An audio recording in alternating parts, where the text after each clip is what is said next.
asalaamaaleykum mbokku téléspectateurs yi ginnaaw bu ñu leen nuyoo ku nekk sa tur ak sa sant di leen jox seen wàccuwaay bu baax a baax di am mbégte ak kontaante retrouver leen si seen plateau spécial day to day xam ngeen match bi doon dox ci diggante équipe bu Algérie ak équipe bu RD Congo léegi-léegi la daal di jekk les Lions de l'Atlas tenus en échec par une très belle équipe de la RD Congo sur le score d'un but partout score de parité ndam demul ndam dikkul ci boobule jongante Achraf Hakimi moo njëkk dugal sur corner laata kii di Silas di égaliser ci deuxième période bi ci premier mi-temps bi tamit boo xoolee équipe bu RD Congo amoon na sens daal di jiitu ci score bi parce que kii di Cédric Bakambu dafa daal di raté lajj benn penalty juste avant la pause donc match boobu noonu la mujj jeexee un but partout entre l'Algérie ak équipe bu RD Congo. Algérie toujours leader du groupe donc il faudra en tout cas attendre à la dernière journée pour savoir exactement est-ce que en tout cas équipe bu Algérie dina daal di jàll ci yooyu le Maroc étant autant de moi excusez-moi équipe bu Maroc est-ce que dina daal di jàll ci boobule huitième de finale am déet Maroc tenu en échec face à une très belle équipe de la RD Congo un but partout wante ci kanam tuuti dinañ daal di assister à une très grande en tout cas affiche de la soirée à partir de 17h am tuddee ko le derby en tout cas voilà des derby austral entre les Siploplo de la Zambie ak équipe bu vainqueur Siploplo xam ngeen Zambie moo nekkoon lii di vainqueur ci atum 2012 champion d'Afrique avec l'équipe des Taifa Stars les Taifa Stars de la Tanzanie juste après cette rencontre aussi on aura une très grande en tout cas affiche de la soirée opposant l'équipe des Sud-Africains les Bafana Bafana feront face à cette équipe des Warriors de la Namibie à partir de 20h. Juste après aussi, on reviendra sur les détails, les matchs d'hier, les résultats terminés aussi avec la tanière des Lions du Sénégal. Nous avons fait Yamoussoukro, 5 cas de base, daal di préparer lii di seen troisième match bi nga xamante ne war na am niki talaata bi ñu dëgmal talaata à partir de 17h Sénégal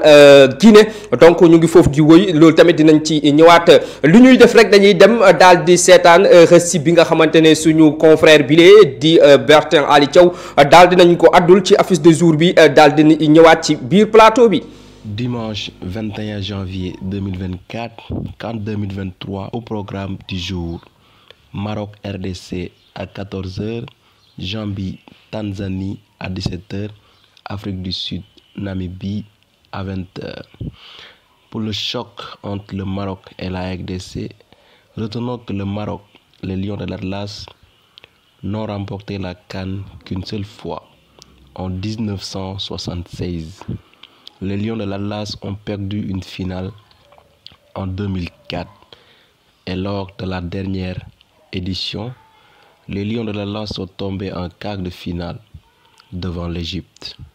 La RDC a remporté la CAN à 2 reprises, en 1968 et en 1974. Mu nekk donc la 20e participation de son histoire à une phase finale de CAN. Cette statistique place la RDC dans le top 6 des équipes ayant disputé le plus de CAN depuis la création de cette compétition en 1957. La Zambie a remporté sa première CAN de son histoire en 2012 en battant la Côte d'Ivoire. La Zambie a donc connu 2 échecs en finale, en 1974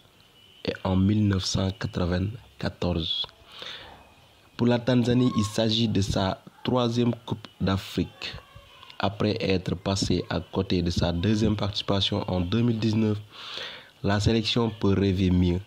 Les Taifa Stars doivent renouer avec la victoire pour espérer poursuivre l'aventure en Côte d'Ivoire. Punjele, équipe B d'Afrique du Sud, a fait ses débuts à la CAN en 1996 en tant que pays hôte. Et donc la CAN 2023 s'agit de la 11e participation de l'Afrique du Sud. Mu nekk donc sa première participation depuis 2019. L'Afrique du Sud a remporté la CAN en 1996 en tant que pays hôte. demi-finaliste en 1998 et en 2000. Depuis lors,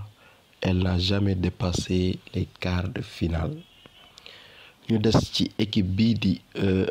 Namibie. Après 1998, 2008 et 2019,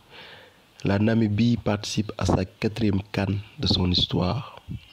Face à la Tunisie lors de la première journée, la Namibie signe une première victoire historique. En cas de succès face à l'Afrique du Sud, les Namibiens entreront davantage dans l'histoire.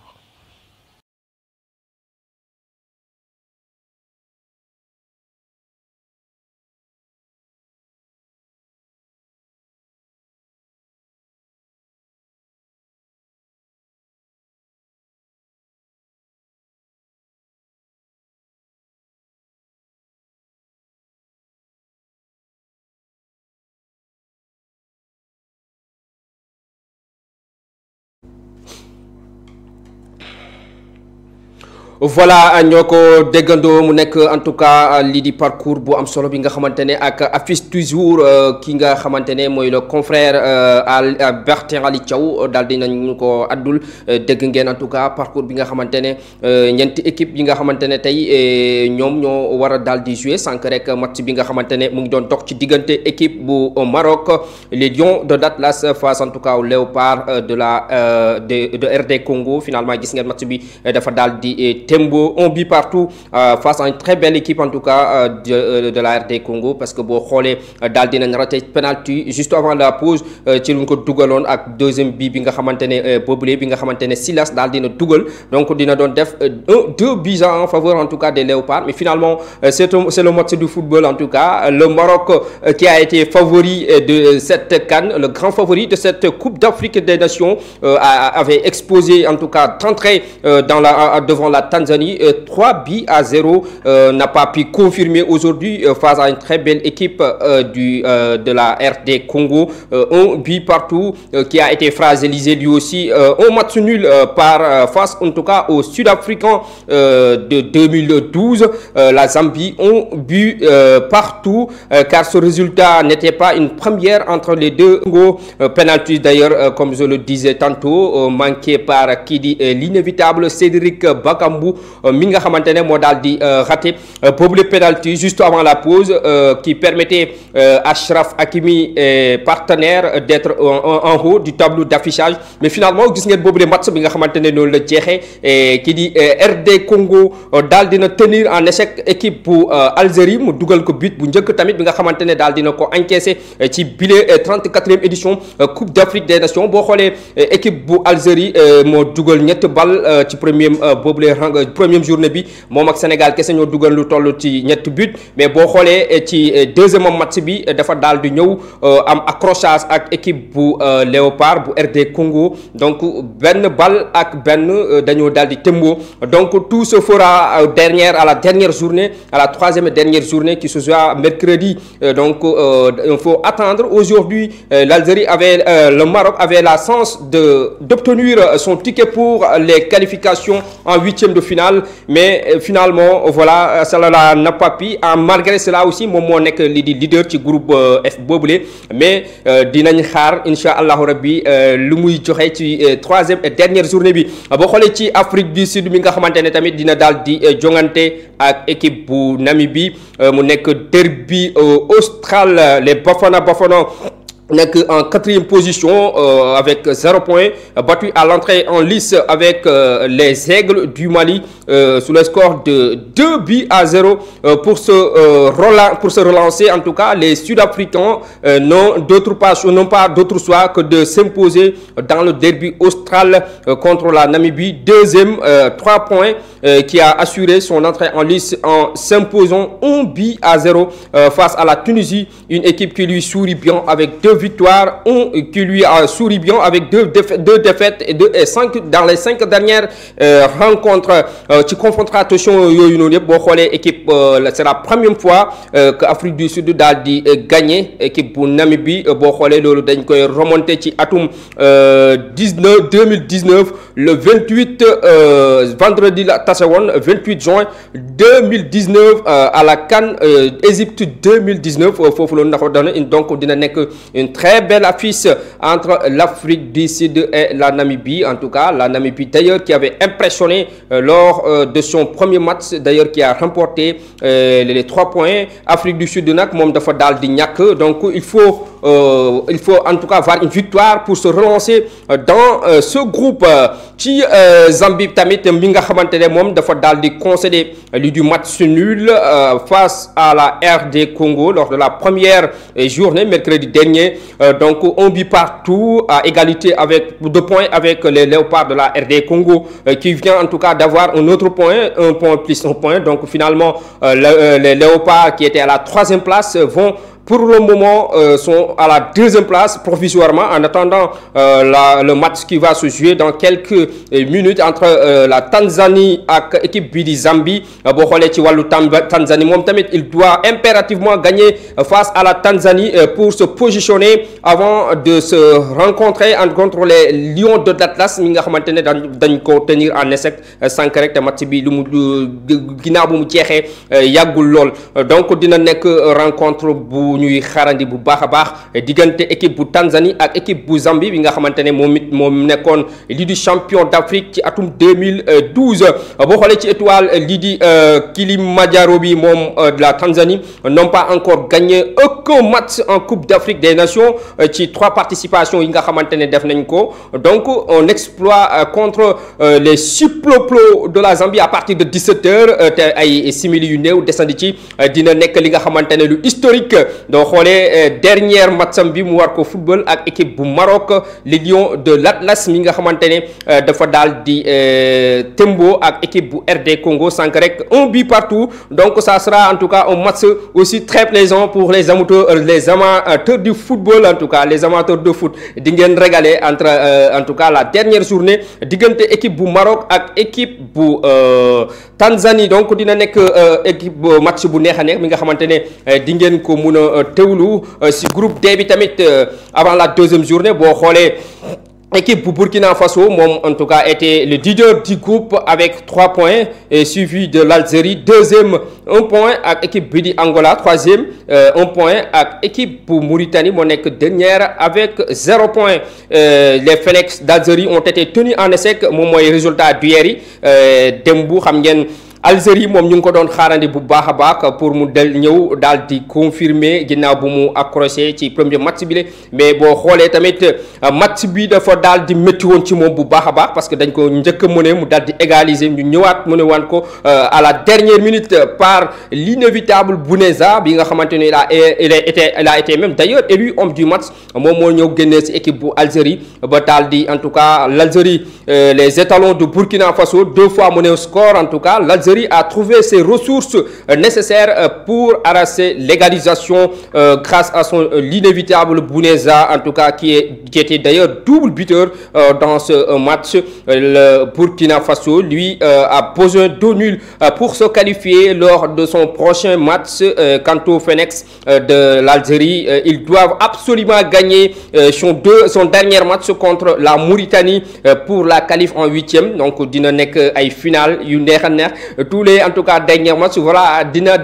tàng jir dina métti ci équipe yëpp parce que boo xoolee ba tey amul benn équipe à part actuellement le Sénégal qui est officiellement qualifié pour les 8e de finale yeneen yëpp ci position bi nga xamante ne de ballottage lañ nekk boo xoolee ay 4 points deuxième bi 4 points donc 3 points donc ça sera très compliqué. Tout se jouera peut-être à la dernière journée pour ces équipes yi nga xamante ne démb ñoom it gisoon nañ ko diggante équipe bu Algérie Algérie ak équipe bu Tunisie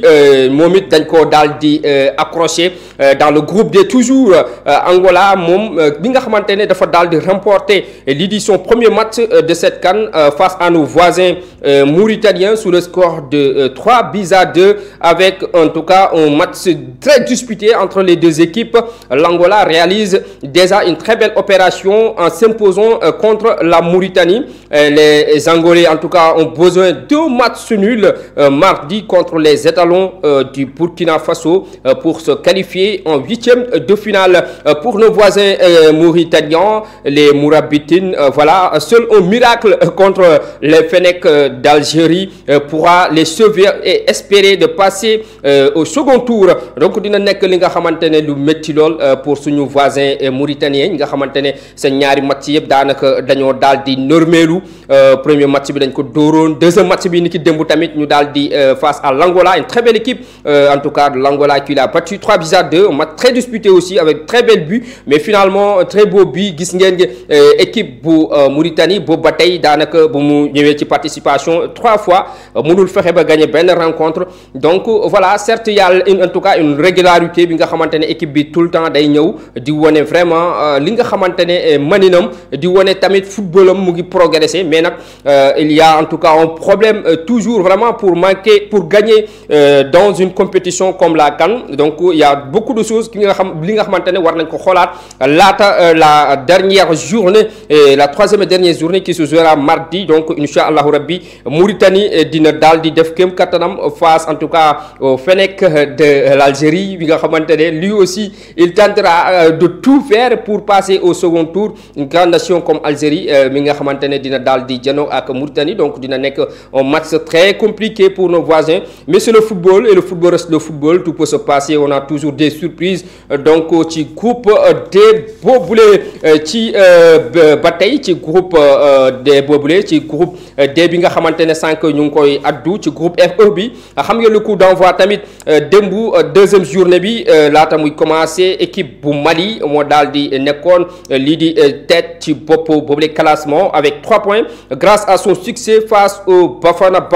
de l'Afrique du Sud 2-0 ci ki nga xamante ne mooy Namibie tamit dafa daal di dugal moom it daal di dóor avant égalité de points moom it 3 points la am, donc qui avait assuré face aux Tunisiens 1-0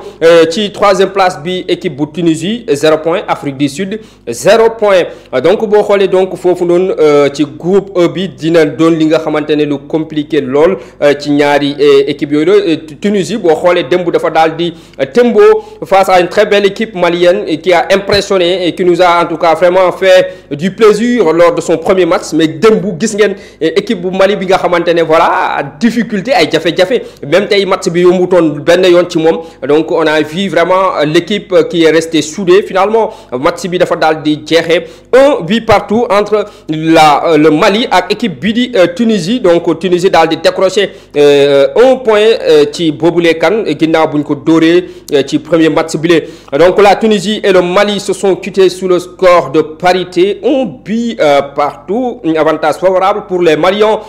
pour se rapprocher des huitièmes de finale avec 4 points, premier place en tout cas provisoirement, parce que boo xoolee ci premier match bi comme ni ma leen ko waxee sànq dafa daal di dóor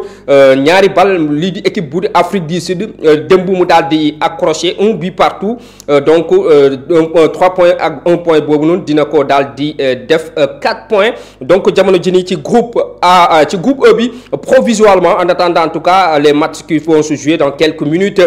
équipe bu Mali moo nekk ci bopp bi am lu toll ci 4 points en attendant le match Namibie Afrique du Sud à partir de 20h ci la ñuy xam exactement est-ce que boobu le classement dina changer am tête. On risque vraiment de jouer aussi vraiment la qualif à la troisième et dernière journée. Boo xoolee groupe yu bëri daanaka lu gën a bëri troisième journée bi la ñuy daal di xam exactement ñan ñooy jàll ak ñan ñooy daal di éliminer ci boobu le 34e édition Coupe d'Afrique des Nations Côte d'Ivoire 2023. Tunisie bi nga xamante ne dafa daal di arracher 1 point et doit absolument lui aussi gagner son dernier match pour espérer de décrocher le ticket de la qualification. Tunisie aussi nekkoon en tout cas un une grande nation en tout cas de football dafa am jafe-jafe ci entrée en lice am mu daal di normelu mais finalement démb gis ngeen dafa ñëw wonewaat beneen visage daal di accroché récolté lii di 1 point dans cette compétition CAN 2023 Côte d'Ivoire. Donc ci noonu nag la ñuy dem daal di glisser sur la tanière des Lions xam ngeen démb ki nga xamante ne mooy fédération sénégalaise de football sur les échos de la tanière Abdallah Simon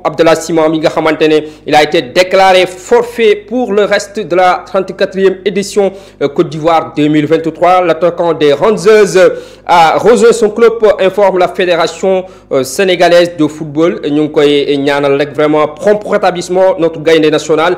qui di Abdallah Simon yal na daal di wér ak jàmm gaaw a retrouver waat lii du terrain yi parce que soxna lañ ko bu baax donc di ko wax ne rek voilà mat sa prompt rétablissement Abdallah Simon wéral ak jàmm vraiment par ma voix à toute la rédaction Madère Post Madère TV vraiment voilà ñu ngi lay matsawu bu baax a baax di la souhaiter prompt rétablissement. L'attaquant des Rangers comme du ma leen ko waxee yoon blessé à l'entraînement lors de la première rencontre du Sénégal est contraint forfait finalement pour la suite de la Coupe d'Afrique des Nations. Le joueur souffre d'une lésion en tout cas du long adducteur de la cuisse gauche. Donc l'autre information c'était avec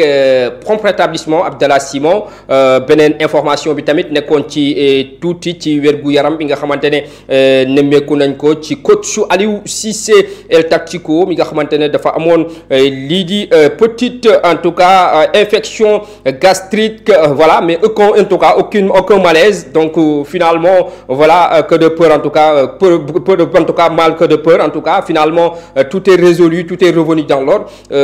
Daal dina voilà nekk ci jàmm kooku la di coach Aliou Cissé mi nga xamante ne tiitaloon na ñu bëri donc di ko wax ne prompt rétablissement notre El Tactico national kii di Aliou Cissé fële ci hôpital bu service hôpital bu Yamoussoukro foofu la doon del lii di ay soins mais boo xoolee lépp daal dina ñëwaat ci jàmm ci kooku la di coach Aliou Cissé. Maintenant il se porte très bien, merveilleusement bien. Il va sans cesse conduire l'équipe et qui se poursuit dem boo xoolee équipe bi mu ngi foofu noonu ca Yamoussoukro nekk camp de base am foofu noonu ca stade Charles Konabanni mi nga xamante ne bu Yamoussoukro foofu lay daal di nekk di daal di wëyal yile entraînement pour waajal matcham diggante Sénégal ak équipe bu Guinée talaata bu ñu dëgmal bu 17h jotee match que vous pouvez suivre en tout cas vous n'aurez votre plateau jour de CAN, le plateau spécial jour de CAN avec qui dit Malang Camara. Ça sera en tout cas notre invité Malang Camara, le joueur de la Renaissance sportive de Yoff, nekk un joueur très talentueux, le milieu de terrain moom mooy nekk suñu gan incha allahu rabbi talaata bi ñu dëgmal plateau spécial jour de CAN pour vous faire vivre l'ambiance avant pendant le match entre le Sénégal et la Guinée. Le Sénégal d'ailleurs qui a déjà décroché son ticket pour les 8e de finale. Donc dina nekk match bi nga xamante ne y aura pas d'enjeu pour l'équipe nationale du Sénégal. D'ailleurs est-ce qu'on va assister aussi à un turnover pour le coach El Tactico wala dina daal di ñëw reconduire la même équipe, autrement dit le même 11 de départ. Tout peut se passer mais dañ xaarandi talaata bi ñu dégmal pour xool exactement un match que le Sénégal a déjà vraiment dina faciliter tamit parce que yeneen joueurs yi nga xamante ne musuñu woon jouer daal di fouler sur la pelouse. Est-ce que en tout cas ça sera le cas ou pas, mais de toute façon on va assister en tout cas à cette très grande rencontre mi nga xamante ne aussi Guinée du ko yombal lool parce que Guinée tamit il a besoin d'une victoire pour se relancer, pourquoi pas espérer d'avoir les 3 points et se qualifier pour le second tour. Ba tax na dina nekk match bu métti diggante Sénégal ak équipe bu Guinée. Donc ça sera la dernière et troisième et dernière journée de cette compétition war am di kii talaata bu ñu dégmal ci beneen rencontre bi tamit dinañ assister à en tout cas un grand derby entre l'équipe des Lions du Indomptable du Cameroun contre les Scorpions de la Gambie, nos voisins gambiens mi nga xamante ne moom it ça sera très compliqué ginnaaw 2 revers en tout cas dafa daal di normelu ñaari rencontre yëpp Guinée door Sénégal moo ko dóor ci boobule compétition doon ko lu toll ci ñetti bal ci dara donc Guinée jamono bi position baaxul dara donc dina nekk li nga xamante ne un miracle de voir vraiment nos voisins gambiens se passer au second tour mais le football reste le football mais je n'y pense pas de toute façon voilà ça sera l'affiche en tout cas de la troisième et dernière journée Sénégal ci poule C bi Sénégal Guinée ci beneen rencontre bi war a dog ci diggante équipe bu Cameroun ak équipe bu Gambie tous les matchs se joueront à la même heure d'ailleurs amul benn match bi nga xamante ne ñoom yëpp 17h la ñuy football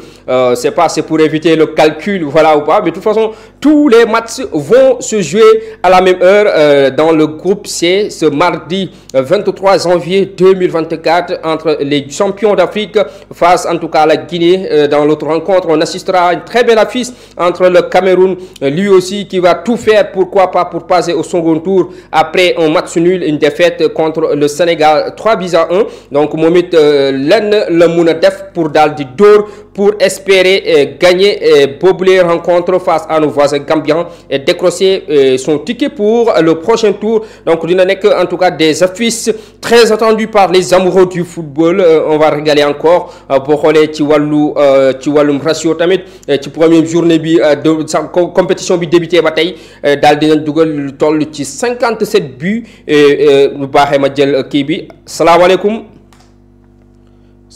sëriñ bi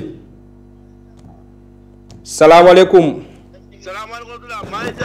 waaw ñu ngi lay delloo ziar bu wér a wér kooku. man la Lonka di woote ba Saloum. Lonka waaw Lonka yaa ngi en direct sur la télévision leader bu Mader TV. daa defe naa ne sànq seetaan nga match bu doxoon ci diggante Maroc ak équipe bu RD Congo. mu nekk li nga xamante ne lu bett ñu bëri parce que ñu bëri boo xoolee Maroc mu nekk demi-finaliste lors de la précédente coupe du monde 2022 Qatar. bu defoon fa parcours bu extraordinaire ñu bëri daanaka ci grand favori la équipe Maroc nekkoon mais boo xoolee tey RD Congo dafa ñëw daal di ko indil ay jafe-jafe parce que boo xoolee sax RD Congo mënoon na ko gagné noo gisee boobu les rencontres. waaw tegal na ko lu métti de man mu jaaxal ma loolu kay Maroc kay ak jamono bi mu toll nii. waaw équipe daa mel ni des na lool. ndax match bi wax dëgg yàlla métti na loolu tàng na ci ñoom te dem mooy te Maroc équipe mag la. waaye Congo moom wax dëgg yàlla. waaw Maroc damaa jàpp ne dañoo rëcc rek. ci groupe boobu kan ak kan nga gis ne dañuy jàll ci boobu le groupe. ci poule boobu noonu. waaw. kan laa gis ne war naa mun a jàll. est-ce que Maroc gis nga ko mu décroché lii di qualification huitième de finale parce que boo xoolee ba tey benn victoire la am ak benn match nul donc 4 points moo nekk ci bopp bi ba tey mais dese na parce que il faut mu football dernier match bi donc ci mala talaata bu ñu dëgmal est-ce que jàpp nga ne Maroc mun na daal di qualifier. waaw man Maroc laa gis ne moom mooy qualifié ak Congo tax Maroc équipe mag la quoi équipe mag dafa mun compétition bi moo tax. Maroc laa gën a Maroc laa. waaw Afrique du Sud waaw match boobu moo xam naa ne. waaw man moom damaa gis Afrique du Sud moo gën a nekk favori ci man Afrique du Sud. Afrique du Sud nga gis moo gën a nekk favori. moo gën a nekk favori te gis naa ne score bi su ma juumee Afrique du Sud mun na ko doon 2-0 li ma gis man. 2-0. waaw. Dave très rapidement laata ñuy jeexal rek ñu ñëwaat tuuti ci tanière des Lions les échos de la tanière xam nga équipe nationale bu Sénégal jamono ji mu ngi foofu noonu ci Yamoussoukro di wëyal lii di préparation pour match bu ñetteel journée bi war a dox ci diggante Sénégal ak Guinée tey Dave lan nga war a jàpp ne tey Sénégal war na ko mun a gën a am taxawaay pour daal di gagner équipe bu Guinée confirmer 3 matchs 3 victoires ci boobule kan. waaw man match bi maa ngi dégg ñu Aliou Cissé mun na am day teg équipe B bi indi ñeneen sans déclassement mais man loolu dalu sama xel. pour man daal ñu gagné. ñu teg équipe bu ñu naan teg équipe type ñu gagné. génn première. waaw loolu daal moo gën a dal sama xel parce que maa ngi dégg ñu waa Aliou Cissé match bi jarul amul danger na teg lii man loolu dalu sama xel. man pour man daa teg équipe bu mu naan teg rek loo xamante ne mun nañ nga tegal bu gagné. lu mu teg match bi dafa teg pour ñu gagné ñun gagné moo ñu gënal. waaw moo gën ñu tegal ñuy def niil wala ñuy am demee di génn deuxième génn premier daal moo ñu gënal. mais Dave jamono ji ni tamit xam nga Sénégal moom daal dina assurer première place bi ba noppi qualifié est-ce que jàppoo ne tamit warutoon jox sens ñeneen gaynde yi nga xamante ne ku mel ni Bamba Dieng ku mel ni Abdoulaye Seck ku mel ni ñoom Saabal yëpp ñu daal di réchauffé wu ñoom tamit ñu joué seen minutes yu njëkk laata ñuy dem ci huitième de finale yi wala gisoo loolu. waaw Bamba Dieng man gis naa ne war nañ ko fekk boo gisee ba mu ñëwee nu mu ñëwee dafa timide quoi ak bañ ko waatee blessure bu am bañ ko wooyee nu mu ñëwee. dafa xaw a timide quoi dafa xaw a timide boo xoolee. affaire mooy dafa xaw a mel ni ku déplané wu. te sport la na fàttaliku ne moo tamit. daaw ba ñuy jël coupe d'Afrique moo fi nekkoon. suñu équipe bi si la bokk moo fa 90 minutes def ay match yu baax. waaw na ñëw bokk ci groupe bi xam ne moom équipe bi Sénégal dañ koo soxla. waaw dañ ko soxla bu mu gis ne ni woo ñu ko woon dañoo am benn ñu indi ko comme remplaçant rek mu wala nekk fii di gêné wu non soxlawul loolu parce que maa ngi dégg keroog am ko koy wax noonu ci kii bi te dëgg la wax. waaw dañ ko teg leen teg ñu fubal mu ñëw wane ñu xam ne moom mii lu mu nekkoon bëgg na équipe bi bëgg na réew bi te ñu ñëw ci ginnaawam. te sóor la. mu xam loolu quoi. loolu daal bëgg naa mu teg ko rek mu départ. waaw moom parce que jour bu mag la mun a départ parce que booy xool daaw ba ñu jël kaan bi. titulaire la indiscutable di def ay match yu rëy.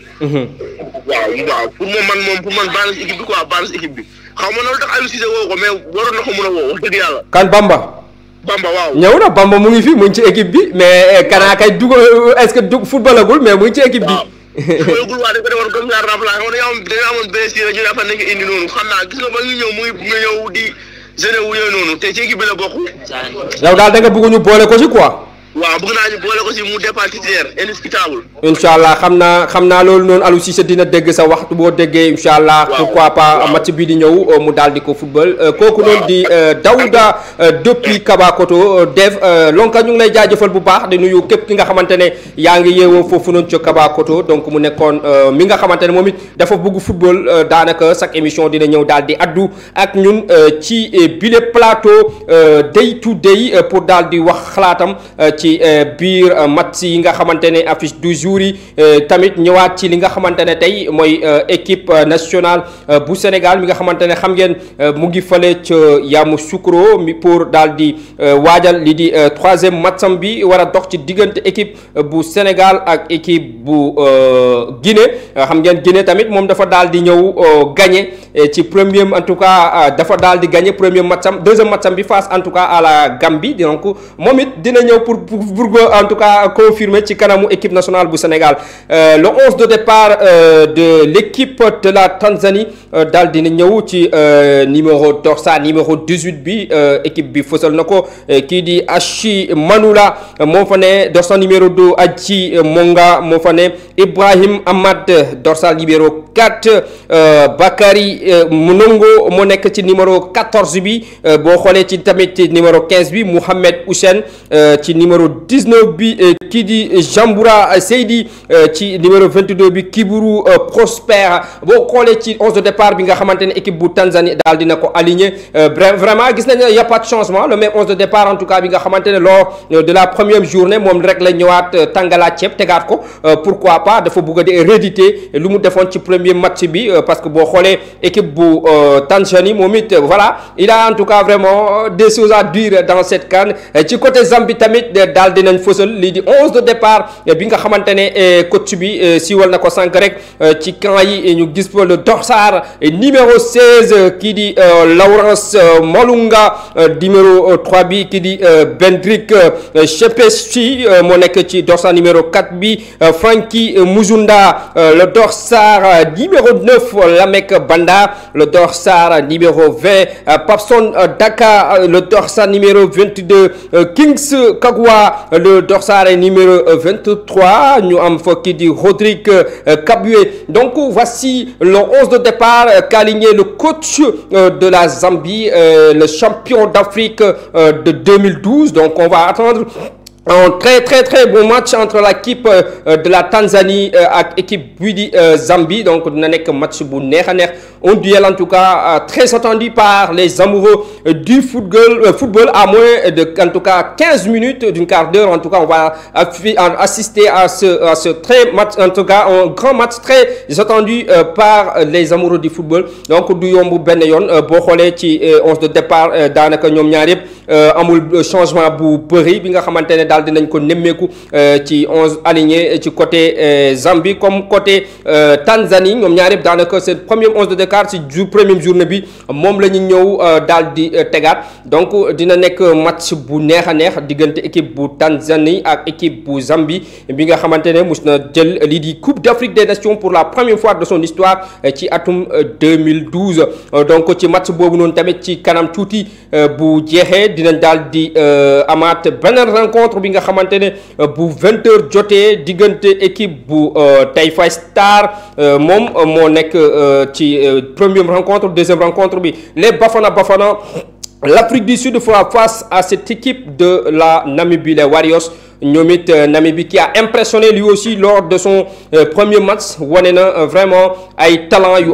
amul fenn talent yu extraordinaire vraiment il veut faire quelque chose lui aussi dans cette 34e édition Coupe d'Afrique des Nations équipe boobu noonu di Namibie parce que boo xoolee premier match moom tamit dafa daal di ñëw gagner équipe bu Tunisie donc on va surveiller à côté les Sud-Africains les Bafana qui ont débuté pendant une très belle en tout cas quart d'heure mais finalement gis ngeen ñu am benn penalty daal di ko ñàkk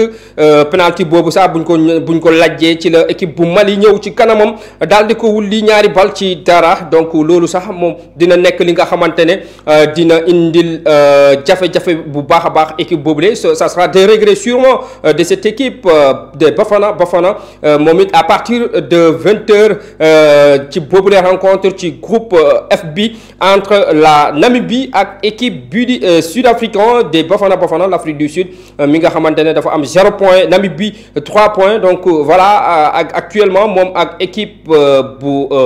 Mali ñoo daal di nekk ci bopp bi mais Mali démb boo xoolee dafa daal di match nul pour le moment en attendant l'autre match qui va se terminer entre l'Afrique du Sud face en tout cas Warriors de la Namibie dinañ xool est-ce que la Namibie va être actuellement la deuxième équipe qui va prendre en tout cas déjà sa qualification pour les huitièmes de finale pour le prochain tour pour tey une fois qu'il en tout cas c'est-à-dire prend une victoire devant les Bafana sûrement il aura en tout cas il va décrocher automatiquement sa qualif pour les huitièmes de finale donc mu nekk rencontre moom it bi nga xamante ne ça va être une rencontre très disputée entre ces deux équipes parce que boo xoolee équipe bu Afrique du Sud moom dafa daal di normelu ci kanam ci entrée en lice am donc du nangu benn yoon di daal di ñàkkaat boobule match parce que en cas de défaite les Sud-Africains voilà ça risque d'être vraiment un bye-bye à cette CAN et synonyme d'élimination donc ça sera un match bi nga xamante ne du neex du yomb benn yoon ci ñaari équipe yooyu de ku ne dina bëgg a daal di ñëw wane sa suprématie en tout cas donc on va assister à une très belle affiche entre les Sud-Africains face aux Warriors de la Namibie bu 20h jotee moom mooy deuxième rencontre bi mais laata boobu tamit di ngeen assister au derby austral entre les Ciplo de la Zambie vainqueur de la Coupe d'Afrique des Nations en 2012 contre les Taifa Stars en tout cas de la Tanzanie boobule rencontre sax dina nekk rencontre moom it bu neex a neex boo xoolee ci wàllu volume de jeu boo xoolee tamit ci seen wàllu taille joueurs yëpp daanaka ñoo tolloo donc dina nekk match bu neex a neex diggante les Taifa Stars face au Ciplo de la Zambie match prévu à partir de 17h le 11 de départ a déjà été effectué par les deux équipes donc il ne reste que quelques petites minutes avant que cette rencontre se débute foofu noonu ci Côte d'Ivoire donc dina nekk des rencontres très disputées boo xoolee tamit pour le moment ñu ngi doon xaarandi 5 équipes bu Maroc nekk la deuxième équipe peut-être à se qualifier pour le second tour mais gis nañ le Maroc a été accroché face à une très belle équipe de la RD Congo un but partout boo xoolee sax équipe bu RD Congo avait vraiment les arguments les atouts pourquoi pas de remporter cette rencontre mais finalement gis ngeen kii di Cédric Bakambu moo daal di ñëw raté benn penalty juste avant la pause entre les Fennecs d'Algérie ak les Lions de l'Atlas de Maroc ak équipe Bini di RD Congo donc ça sera sûrement des regrets pour en tout cas l'équipe de la RD Congo mi nga xamante ne aujourd'hui vraiment dafa wone beneen visage ñëw jouer avec le ballon sans complexe donc sur ce on voit vraiment que le football africain tey amatul lenn li nga xamante ne dañ koy envier aux autres vraiment ça se développe te tamit ñu ngi gis avec de très grands joueurs de talentueux joueurs yi nga xamante ne tey boo xoolee ci compétition yi comme ni ma leen ko waxee sànq rek ci wàllum ratio de but coupe du monde Europa et cetera loolu yëpp Ligue des champions daanaka jamono ji ni pour le moment lu ñu footballagum coupe d'Afrique bi nii rek daanaka dafa daal di dépasser ratio yi noonu avec 57 de buts plus de 57 buts marqués pour le moment te ba tey nii affaire bi daanaka jeexagul donc mun nañ wax ni donc vraiment ay talent ñu ngi fii le football africain performe de jour en jour donc voilà on n'a rien à envier aux autres donc dans quelques petites minutes nous allons assister à une très grande duel entre en tout cas ça sera un duel austral entre les Cyclopros de la Zambie face aux Warriors voilà Taifa Stars de la Tanzanie donc au 17h lay doon juste après boobu le match di ngeen assister aussi à une deuxième rencontre bi nga xamante ne war na dog ci diggante équipe bu Bafana Afrique du Sud face en tout cas aux Warriors de la Namibie ceci étant dit l'information se poursuivent au www.maderpost.com et sur Mader Web excellente suite des programmes jaa ngeen jëf ba suba incha allah